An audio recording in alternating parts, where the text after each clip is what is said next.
What level of mind are you operating on if you think something is personal? Huh? The lower, thank you, sister. The lower mind. Because it's not personal. It's the lower mind. And we got to get away from that. You see, it's not the lower mind. You see, it's the collective mind of the above and the below. This is what we've got to operate with. You see.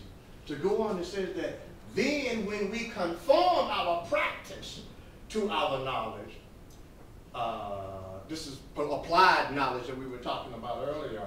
Then when we conform our practice to our knowledge, liberation begins. The devil is sensation, dig it now, divorced by ignorance from understanding. We can't grow no higher than our understanding will take us. You see. And since we are operating in the graveyard of spiritual ignorance,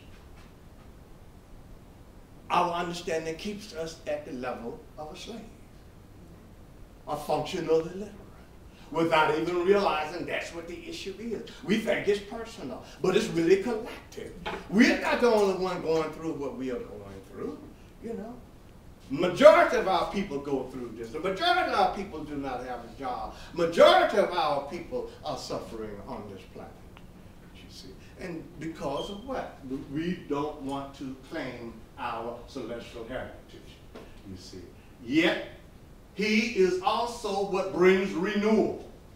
Because we can make no, dig this, because we can make no real effort to be free until we feel our limitations. Until they irk us, we can make no effort to strike off our chains. You see, you know, make no effort to strike off our chain until it hurts. Again, the story of Les Brown. He was saying that he went to visit his friend one time, and his friend was sitting on the porch, and he had his dog laying beside him. And Les Brown said the dog just kept right on. And he was trying to talk with his friend, you know, but the dog kept right on. And he asked his friend, he said, man, what's wrong with your dog? He said, oh, he's laying on a nail. And Les Brown said, well, why don't he get up off of it? He said, oh, he will when it hurt. But it ain't hurting him right now. That's the way we are as a people. We laying on a nail, but we ain't been hurt bad enough. We haven't suffered enough. We think we have. Because we are compassionate people, you know, we don't like to see our people going through this. But when we have had enough, we get up off the nail.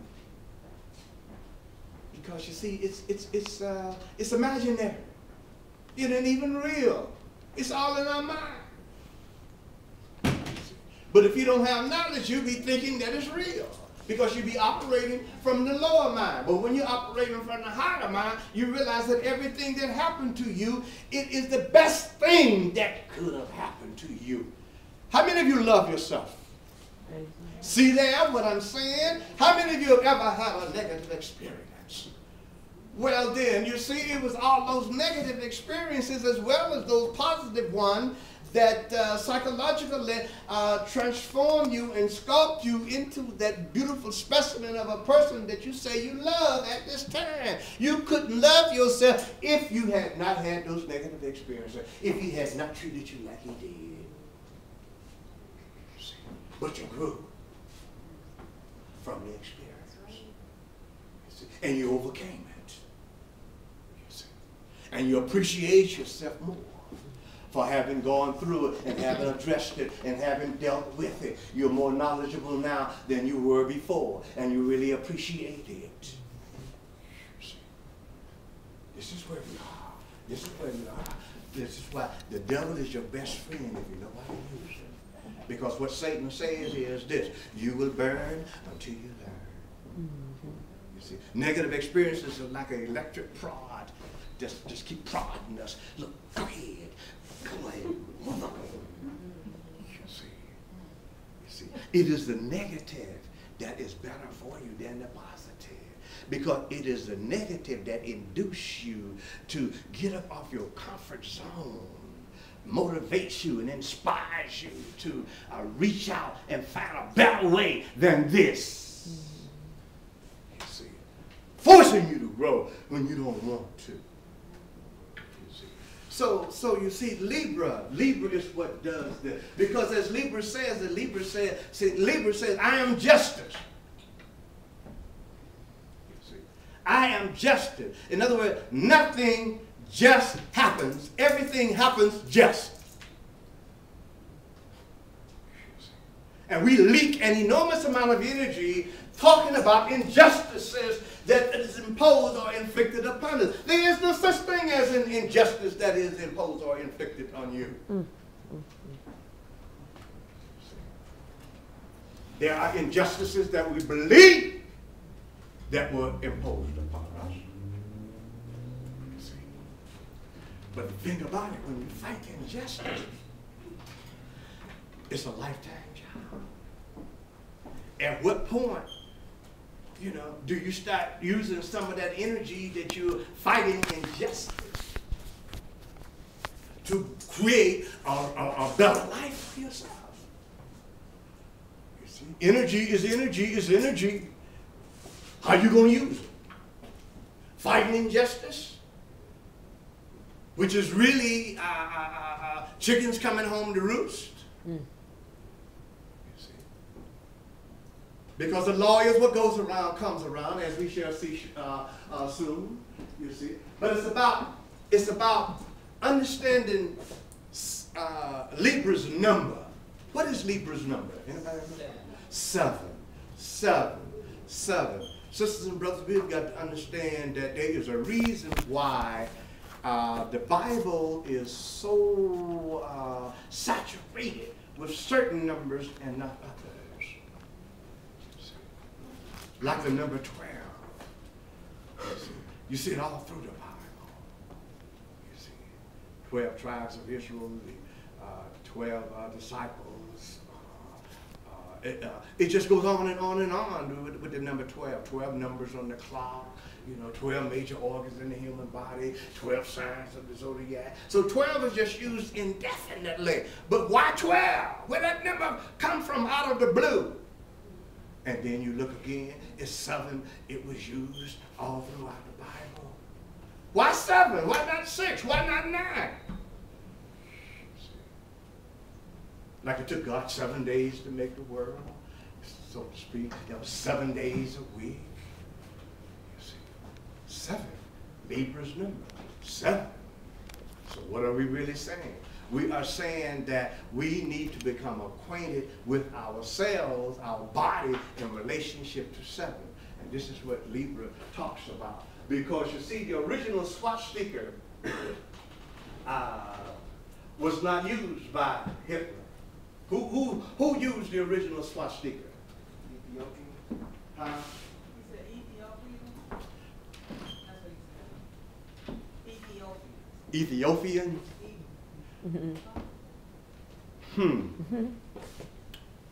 What's your source there? Your source? Source? Yeah, where'd you get that from? Dr. Ben, Black Man of the Nile. He said that the Ethiopian used the swastikas first? Well, I believe that they may have had the earliest usage of it. I'm not sure at first, but I just took a stab at it. Okay. But check out, anybody familiar with Kali? Yeah, the goddess Kali. Yeah. Yeah, the goddess Kali. She is the one, Kali is the one that controls the alkaline system. She's the one that does the balancing. What's her colors? Red and black. We'll be talking about her more extensively when the sun goes into Scorpio. You see. But she represents Kali, K-A-L-I. She represents the alkaline system. You see.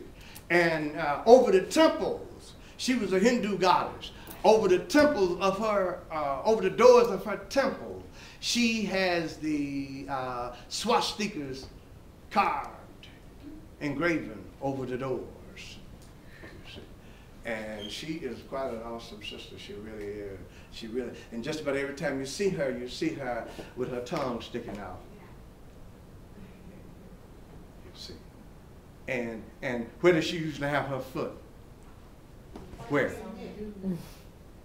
Where? On the white man's neck. On the white man's neck. Lord have mercy.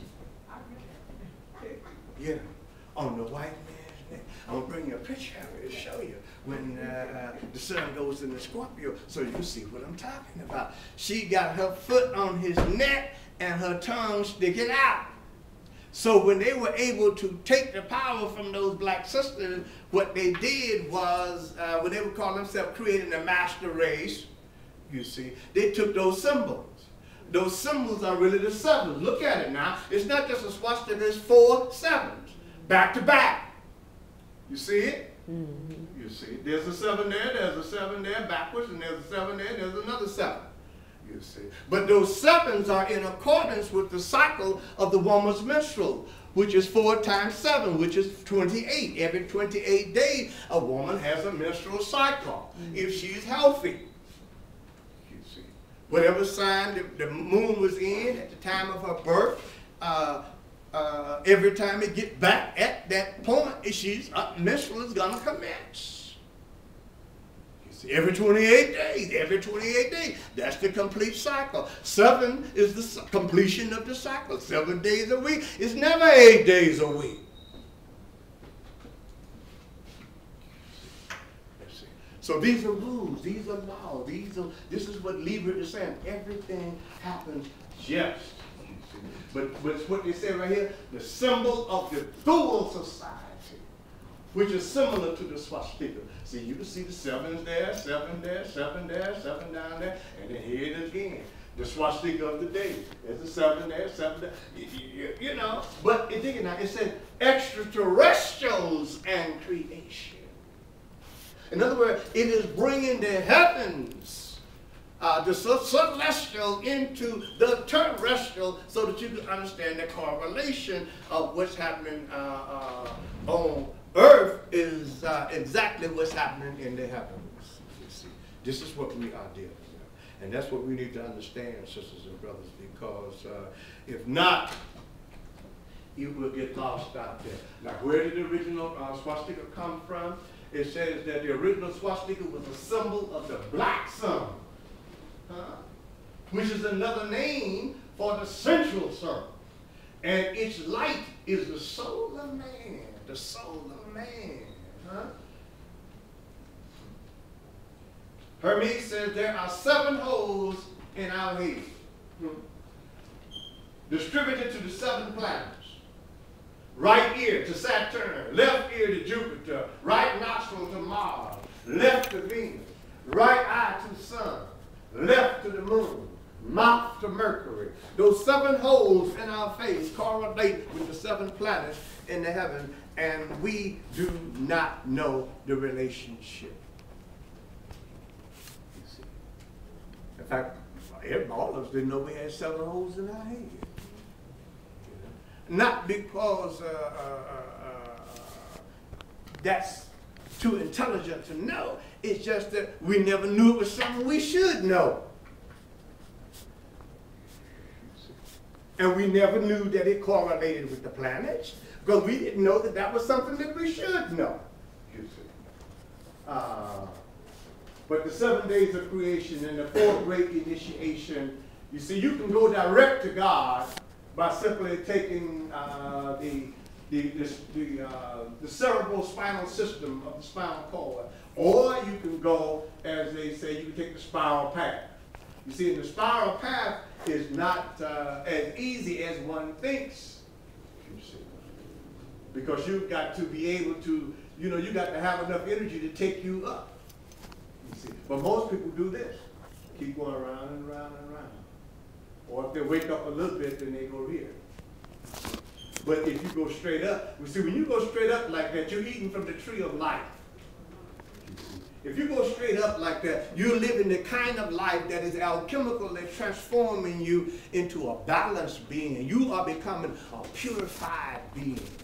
You make sure that everything you eat is going to serve to purify you in a certain way. If it's not going to purify you in a certain way, you really should not eat it. It's a sin. It's a sin because it's going to clog you up. It's going to clog you up. Back to the 7.